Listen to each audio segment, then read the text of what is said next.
Hello and Assalamualaikum to our lecturer, which is Technologist Dr. Wan Amizah binti Wan Yusoff and to Dr. Muhammad Hafizal bin Hanifah. We are here to present for our course subject, which is the Building Forensic Technology. For our project, the title is Building Deterioration Assessment, which is the NDT testing. We are from group number 8. We consist of 5 members in a group, which is the first one is me, Ahmad Syamir bin Kamaruzzaman, and we have Nur Liyana binti Jaffar, and then we have Tengku Muhammad Akmal bin Tengku Yusoff, and we have Nur Syahirah binti Muhamad Zolkfali, and lastly we have Danial bin Mustafa. Okay, I will brief for the introduction of this project. As we know that building forensic investigation is one of the science concern with relation between the engineering and the law or legal. It also one of the scientific process of testing, gathering, examining, and also evaluating current and past building structures, which is in problematic conditions such as a failure. So, the building forensic investigation will be conducted by a qualified forensic engineers, which expert in the field to render an opinion with the responsibility for the failure. So, the investigation will truly investigate by selected forensic engineer to examine the building carefully through testing, probing, and also physical inspection. Okay, for the project background of this project, which is the Sekolah Agama At-Toyyibah, that was built in 1993 at Kampung Padang Halban, Changlun, Kedah.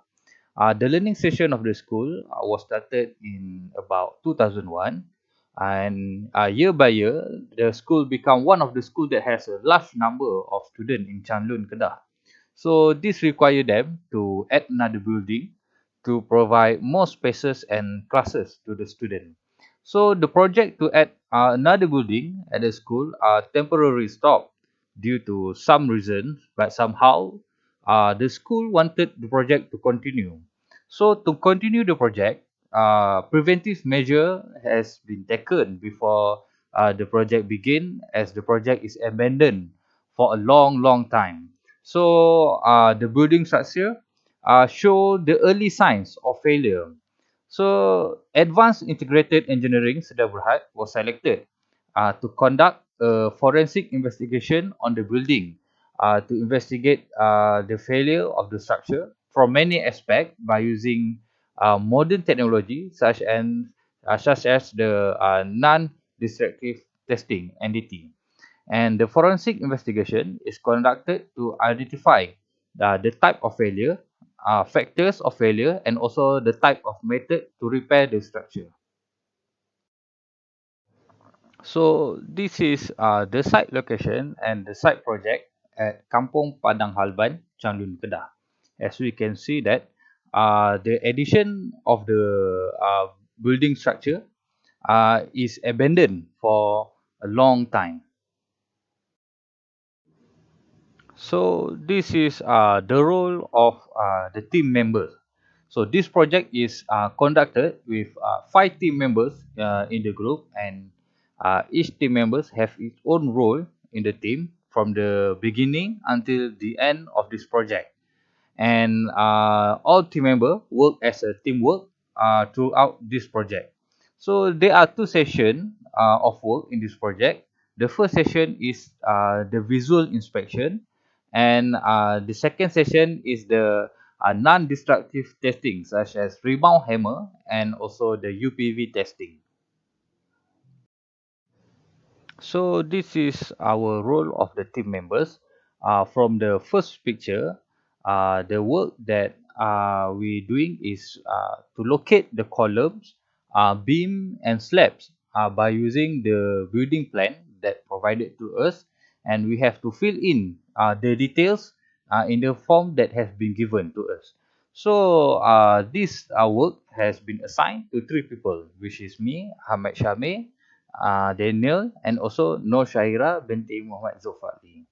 And for the second picture, the work is to measure the crack width and label the defect of the building component. And this work is assigned to two people, which is Nur Liyana and also Tengku Muhamad Akmal. Okay, next for the first picture at the top, the work is to manually draw a grid line for the rebound hammer test and also for the UPV test. And the work is assigned to me, Ahmad Syamir bin Kamaruzzaman. And for the second picture at the below is we are conducting a rebound hammer test on column of the building. So this work is assigned to Danial bin Mustafa and also Tengku Muhammad Akmal bin Tengku Yusoff. Okay, the next role is fill in the form and record all the data from all the tests that we have conducted. And this work is assigned to Nur Syahirah binti Muhamad Zolkfali. And the last one is to conduct ultrasonic pulse velocity UPV testing on the column of the structure of the building. So this work is assigned to two people, which is me, Ahmad Syamir bin Kamaruzzaman, and also Nur Liyana binti Jaffar. So that's all from me. I will pass this presentation to the next presenter. Thank you. Assalamualaikum. Assalamualaikum, my name is Liana. So for this project, we did three activities, which is visual inspection and rebound hammer test and also ultrasonic pulse velocity. So first thing, we did a visual inspection, which is important to assess concrete structure, and also it can provide us information that lead to fast identification of what is the causes of the distress or failure.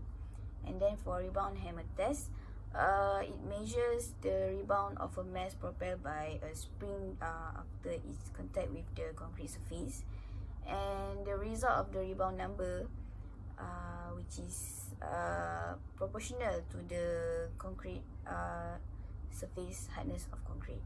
And the UPV, which is ultrasonic pulse velocity, it is a common non-destructive testing for concrete that is used to investigate the quality of the concrete, the homogeneity, the cracks, and cavities, and also other defects in concrete. And the increase in pulse velocity indicates that the internal structure. Assalamualaikum, my name is Liana. So for this project, we did three activities. Okay, so for the first step in investigation, we did visual inspection, which is it can provide us info to identify the cause of the distress or defects, and the effectiveness of visual inspection is depends on the experience and the knowledge of the team of the inspection team. And the tools that we brought and used during inspection is a camera, notebook, measuring tools such as measuring tape, and crack width gauge, or we call it a crack ruler that can measure the width of a crack. And then for the limitation of this activity, which is visual inspection, it only can inspect only for visible surfaces. And for this project, we observe and detect several defects such as honeycombs, concrete cracks, mold growth, and loose. Okay, so for the first step in investigation, we did visual inspection.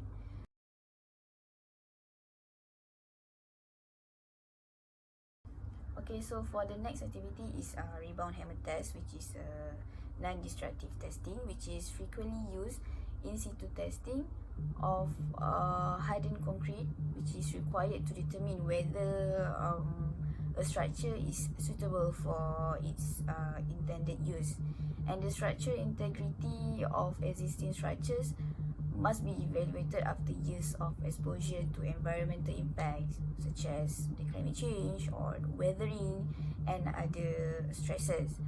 So the factors that can affect rebound number is the surface texture of concrete, the moisture, the age, the steel reinforcement, the carbonation depth, and the presence of aggregate as well as air voids.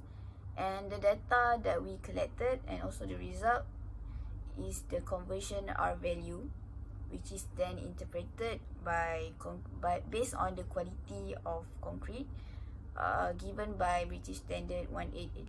Okay, so for the next activity is rebound hammer test, which is non-destructive testing. This is the procedure of rebound hammer test that we conducted for this project.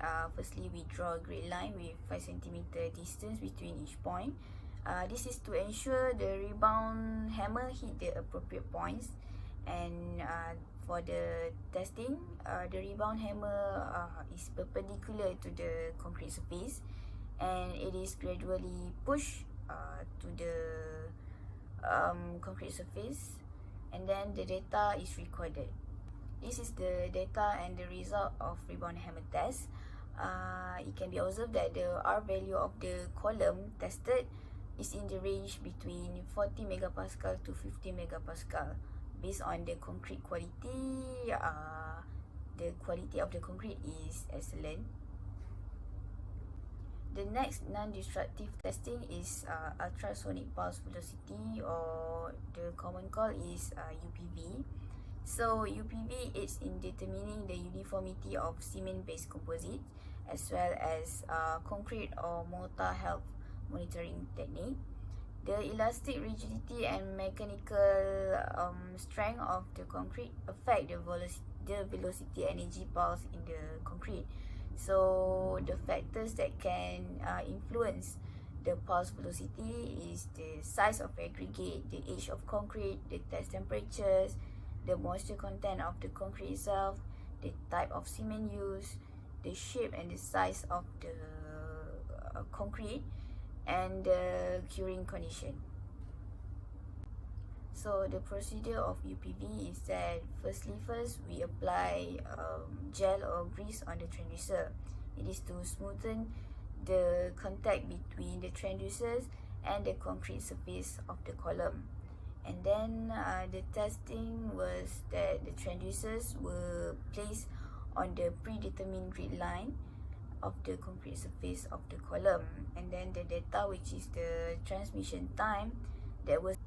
So the procedure of UPV, the data collected is then interpreted based on British Standard 1881 by 203, and based on the data, the pulse velocity varies in the range of 3.2 to 3.5.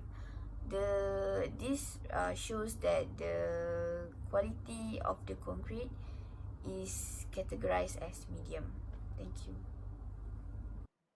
Assalamualaikum warahmatullahi wabarakatuh. Today I would like to present about relate the problem and site study with the published case study and standard. So, during the visual inspection, several deficiencies were found, which resulted in the contractor and school not being able to continue the construction and work in the scheduled time because the site had too many problems. The problems and deficiency at the construction site include: first is honeycomb, second is concrete crack, third is loose joint, and also last is mold growth. So, based on the study, some of the problem on the construction site can be related with the published case and standard. Firstly is honeycomb. Honeycomb is the result of poor concrete consolidation. This occurs when the concrete does not require a true consolidation using mechanical vibrators or other instrument before the placement. According to Adam et al. 2015, this condition caused substantial decrease in the strength and durability of section of the wall, beam, and column construction. Second is a concrete crack. This issue arose because the cement was of poor quality and the concrete construction was slow at the time. It also occurred due to the structure's inability to support the load. According to Peace et al. 2021, crack is formed when the strain in a constructing element exceeds the factor strength. Pressure on a building component can be brought in by heat vibration, humidity change, or chemical action, or it can also be caused by an external force such as that, living wind or earthquake load, or foundation repairs. Third is interconnection problem. This is because of fact that the contractor and the consultant did not do an inspection of the structure before the concrete work. It will carry out is the root cause of this problem. According to Tian Hong and Dijan 2016, the pressure or stress in the structure is also the primary cause that contribute to the misalignment of vertical interconnection column. This is a major issue that need to be addressed immediately at the construction site and may lead to the collapse of the building. Last but not least, other problem on site is mold growth. This is because the site is exposed to water. According to WHO 2009, have 10 causes of moisture problem in building. All of this is a main reason why the building is exposed with the defect that can give deterioration for building. Other reason why building problem is a poor craftsmanship. According to Peng and Wee 2001 study of 50 school building in Singapore found that the number of building defect was lower when the building was built by ISO 9000 certified contractor compared to the contractor do not have ISO 9000 certificate. The discussion come to the conclusion that using specialists and skilled workers can cut down on the number of building flaws. This problem can be considered on building site to prevent it recurrent at other sites. That's all from me. Thank you.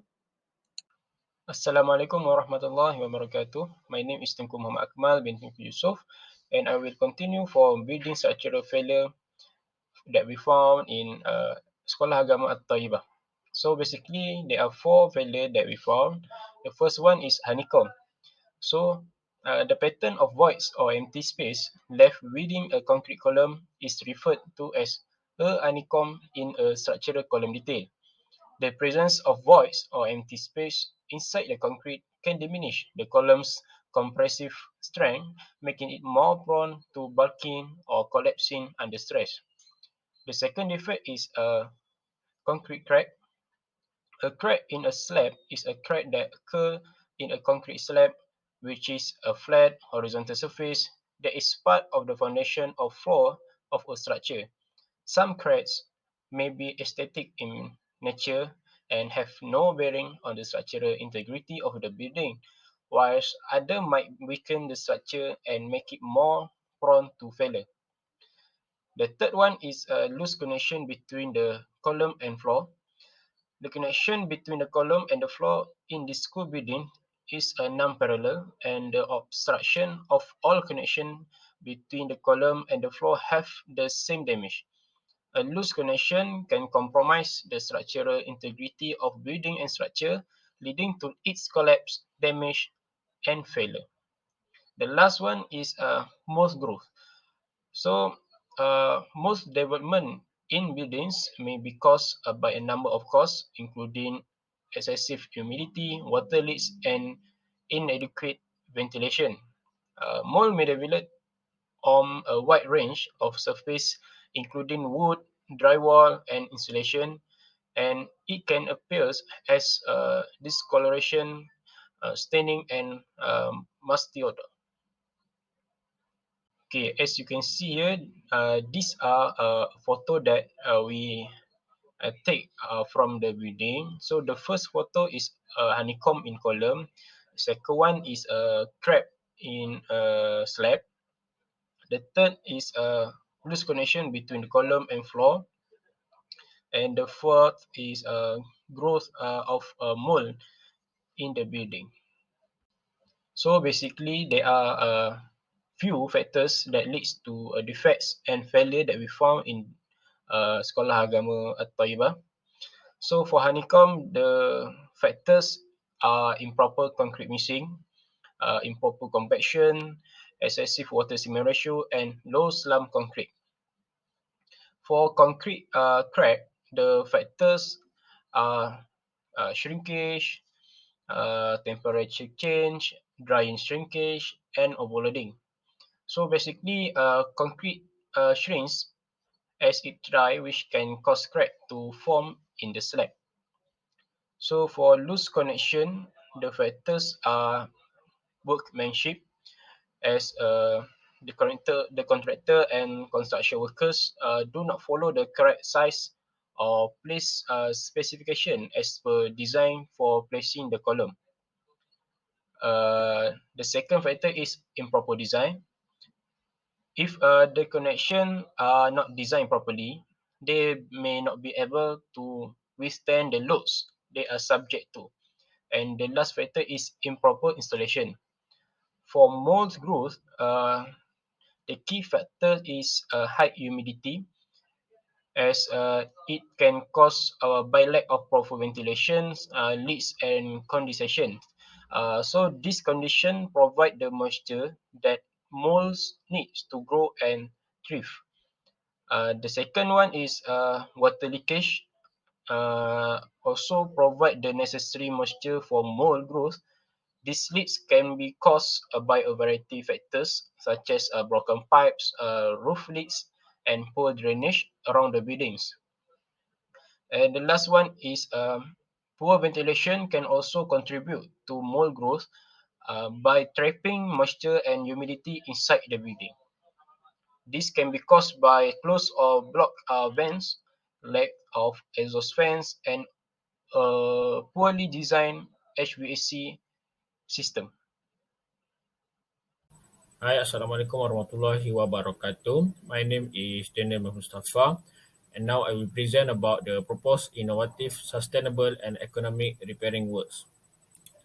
Okay, so first for honeycomb. The first one is self-healing materials.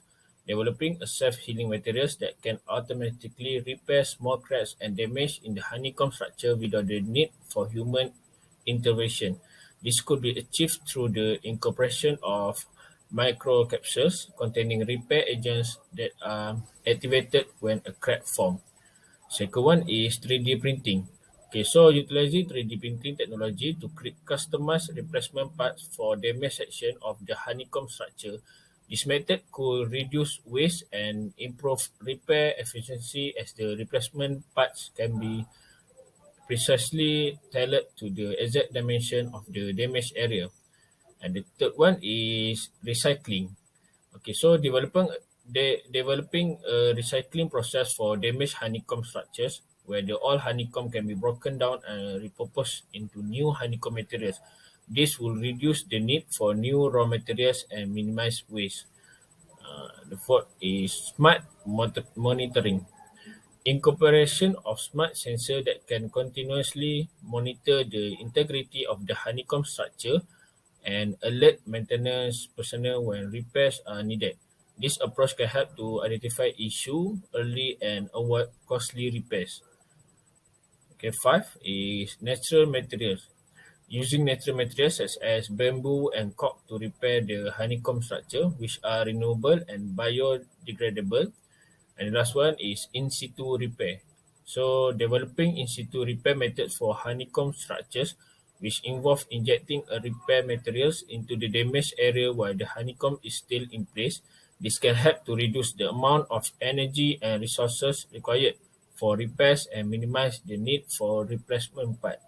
So it is important to note that the above method that I give may not be suitable for all types of honeycomb structure, and the feasibility of each method should be evaluated before implementation. Okay, second one for the problem concrete crack. The first one is epoxy injection. This method involves injection epoxy into the crack to seal it and prevent water and other contaminants from entering. Epoxy is a durable and long-lasting material, making it cost-effective solution. Second one is polyurethane injection. Similar to epoxy injection, polyurethane is injected into the crack to seal it and prevent water and other contaminants from entering. This method is also durable and cost-effective. The third one is carbon fiber reinforcement. Carbon fiber sheets or meshes can be used to reinforce and strengthen the concrete around the crack. This method is particularly useful for crack in load-bearing structure. Okay, number four is use of cement-based crack filler. It is a sustainable and economic method to repair crack in concrete. A cement-based crack filler is a product that you mix with water and apply to cracks in concrete. It typically consists of Portland cement, silica sand, and a polymer. And then number five is use of self-healing concrete. Self-healing concrete is a sustainable and economic method of repairing cracks in concrete. This type of concrete contains bacteria that when exposed to water, they produce limestone, which fills and seals the crack. And the last one is use of recycled materials.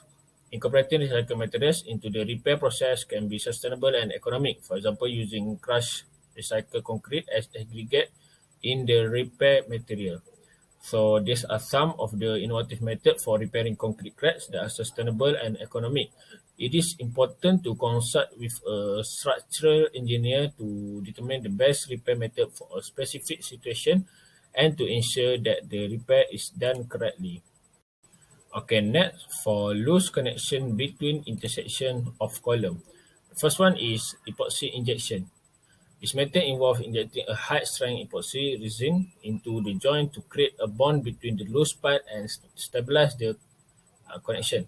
Epoxy injection is an efficient and cost-effective method of repairing loose connection. Number two is fiber reinforced polymers, FRP. Applying fiber reinforced polymers such as carbon fiber or glass fiber to the surface of the column to repair loose connection and improve structural integrity. This method is less invasive than traditional concrete repair methods and can be complete quickly. Okay, next is smart monitoring. Incorporating smart sensor into the column that can continuously monitor the integrity of the structure and alert maintenance personnel when repairs are needed. This approach can help to identify issues early and avoid costly repair. Okay, number four is micro concrete. Using micro concrete repair material with a small aggregate size to repair the loose connection. It can fill the small gap effectively and improve the structural integrity of the column. Number five is use of natural fibers. Using natural fibers like jute, coir, hemp, and bamboo fibers can be added to the concrete mix to improve its strength and durability. It is relatively inexpensive and also sustainable. And the last one is in situ repair. Developing in situ repair methods for loose connection in column, which involves injecting a repair materials into the damaged area while the column is still in place. This can help to reduce the amount of energy and resources required for repairs and minimize the need for replacement parts. It is important to keep in mind that the feasibility of each method should be evaluated before implementation, depending on the severity of the problem, the accessibility of the damaged area, and the cost of materials and labors. It is always best to consult a professional repair service to assess the damage and recommend the most cost-effective repair method. Okay, the last one is the problem for mold growth. Here are a few innovative, sustainable, and economic methods for repairing mold growth on concrete surface. So the first one is drying and dehumidifying. This method involves removing the source of moisture and reducing the humidity in the affected area. This can be done by using dehumidifiers, fans, or by making repairs to the building envelope to prevent water infiltration. Okay, second one is surface cleaning. This method involves physically removing the mold growth from the surface using a variety of cleaning methods such as pressure washing, sandblasting, or scraping. This should be done in conjunction with proper protective equipment and appropriate cleaning solution. The third one is use of natural cleaning solution. Mixing natural cleaning solutions such as white vinegar, baking soda, or hydrogen peroxide to remove mold growth. The solutions are inexpensive, environmentally friendly, and effective. Number four is use of antimicrobial coatings. Applying an antimicrobial coating to the concrete surface can help to prevent future mold growth. This method can be cost effective in the long term and as it can reduce the need for future cleaning and maintenance. Number five, use of UVC light. UVC light can be used to kill mold and remove mold spores from the air. This method is relatively quick and efficient, but it should be used with caution as UVC light can be harmful to humans and animals.